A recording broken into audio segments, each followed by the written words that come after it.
My nephew is my son, but not even his mother knows. A few years ago my wife and I went to a party with my sister-in-law while we were visiting her at college. I ended up hanging out with my sister-in-law most of the night. My wife gets super tired and ends up getting in bed with her sister and her sister's friend. I'm still having fun and drinking quite a bit. I ended up talking to some random dude. His girlfriend comes over while we're talking and I see my sister-in-law walk by, saying she isn't sleepy and wants to have fun, and sits on my lap. We stay up for another hour or so drinking with them. Random dude says he and his girlfriend are going to his place so we can use his girlfriend's bed upstairs. We were both intoxicated. I think she was worse than me at this point.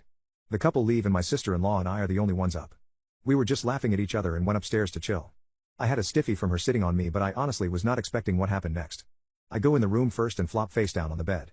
She turns off the lights and gets on the bed too. As I roll over she gets on top of me and starts making moves. I remember her taking her becoming unclothed and making fun of me for still wearing my jeans. We were warming up for a little bit and she whispered "F me" in my ear. My pee-pee was out but my pants were still on, so I got her off me and stood up to take them off. She was laying on her stomach and looked better than a pizza on the munchies. The position she was in was inviting. When I finished I laid down beside her and her face was away from me towards the wall. I said something to her and she didn't respond. She was asleep.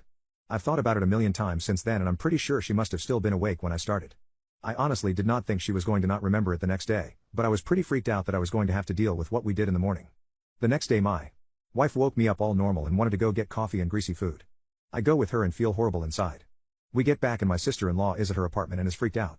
Later my wife tells me she thinks she was roped, and her friends think it's this guy who she dated who was at the party. About 4 days after this she pulls me aside and asks me if I know anything, and admits that she was flirting with me. She grabbed my manhood on top of my clothes as a joke. I told her she went upstairs and I went back to the apartment. She got pregnant that night, and my whole extended family and her friends think it's this guy. She drops out after that and comes to live with her parents.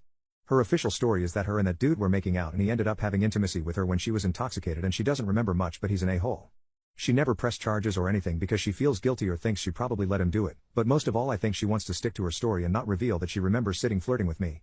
Now there's a 2-year-old awesome little boy living at my in-laws' house and I see him all the time. We never talk about the kid's dad. Everyone has moved on and everybody is pretty happy. My sister-in-law is dating a pretty cool guy and she finishes her bachelor's next semester, and my wife and I are doing really well. Last night we were all at my in-laws and my nephew was showing me his toys and just stopped, dropped them and gave me a big hug and laid his head on my shoulder and didn't let go. I started fully crying and have felt like complete crap all day today. I think I'll confess. My nephew is my son, but not even his mother knows. My wife could tell something was up with me and we ended up getting in a little fight because I didn't want to talk about it. I had gone over it in my head a million times, and I decided the only right thing to do was to tell my wife the truth and take it from there. My plan was basically to lay myself wide open at her feet and just do whatever she wanted. I walked into the front room and turned off the TV she was watching. My wife knew something was up and I immediately started tearing up a little. I yelled at her to sit down after she had stood up to hug me. She did, looked frightened and asked, "What's this about?" I said it was about Jimmy's father, who his father is. I had stopped crying but was so ashamed to even continue. I needed her to ask a question or poke me. I was looking down at the carpet, and when I looked up my wife's face was stone cold serious. Her arms were folded and she said, "You better not say what I think you're going to say." I buried my face in the cushion and started to cry, and when I looked up again my wife's face was so amazingly stoic and weird I got a little scared and stopped crying. She said she knew it and sounded disappointed. She said a lot of stuff, like she noticed me and Megan didn't touch any more since that night, and how many times she questioned Megan about that night. She said that Megan's friend had told her she was with me most of the night, so I must have seen her with that other guy. I think I just said I'm sorry and I know, but she did the majority of the talking, or I should say yelling. She was pacing all around the room and she was getting more and more worked up with every word. It was so weird, she was so angry. I thought for sure she would jump straight to throwing me out of the house, but instead she mostly just said how she knew. I think she said we were both disgusting and said she hopes I'm ready to take care of Jimmy for the rest of his life, and how I'm not ever going to do anything with my life before the kid is taken care of. I agreed to that and she went into our room and slammed the door shut. I was in shock, and I could hear her crying super hard in the bedroom. I didn't know what to do at that point, so I went on the back porch and sat on the top of the stairs and laid back staring up at the stars. I heard her leave out the front door and drive off and I just laid there. I guess about 15 minutes to half an hour later I heard her come back in, and open the sliding door to the porch. I turned and looked at her. She looked pretty beaten up from crying, but other than that looked normal. I said, "What do you want me to do?" "I'll do anything," and she said, "I know, come inside." I came in and sat on the couch. She sat down next to me and asked me if I clearly remember that night, and asked if Megan has always known. I told her I don't know anything and have never talked to Megan about it, and that I just have always thought I was the monster in the situation and wanted to die. Then out of the blue my wife hugged me and said, "I love you." I fully lost it. I started bawling uncontrollably and laid my head on her lap. She went on to say that she knew I didn't have a very experienced intimate history, and that her sister was really good at getting men to do what she wanted. She told me I need to take ownership of this and I was fully responsible and an a-hole, but believes that it was her sister who was the root problem and not the other way around. I couldn't believe it. She was so crazy for forgiving me and caring. She sat me up and said that we need to talk to Megan, and that I need to think about Jimmy and what's best for him.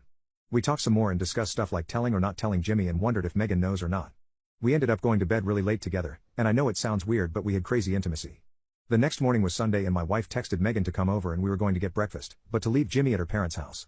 When she got here I was not nervous at all, my wife was acting more nervous. When she came in, she was acting all normal and my wife.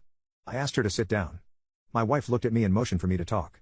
I said something like, "Megan, remember the night you got pregnant?" She looked at me all weird. I said, "Remember we were hanging out after everyone else went to bed?" She looked at my wife but my wife was looking at me. Megan nodded slowly, seeming to shake now. "Well, I think I remember a lot more than you," I said, waiting to see if she was going to jump in with anything. Instead she said, Okay, this is scaring me. What's going on? and kept looking at my wife.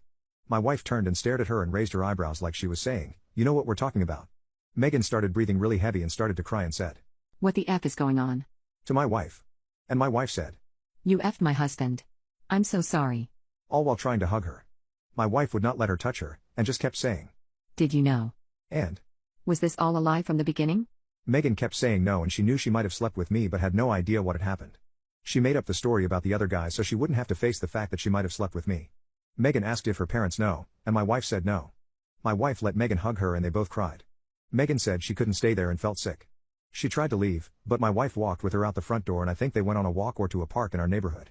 It was so odd, they were gone for 2 hours and I was just by myself. I texted my wife but all she said was that they're working through it. When they finally got back my wife walked in and I heard Megan's car driving off. I literally never talked to Megan about that night, and I never have since. It ended like that and my wife handled the whole thing. We are going to go on living like nothing has changed and my in-laws do not know anything or anyone else. Jimmy will be told when he's older and we'll talk about that as a family later on. And that's pretty much it.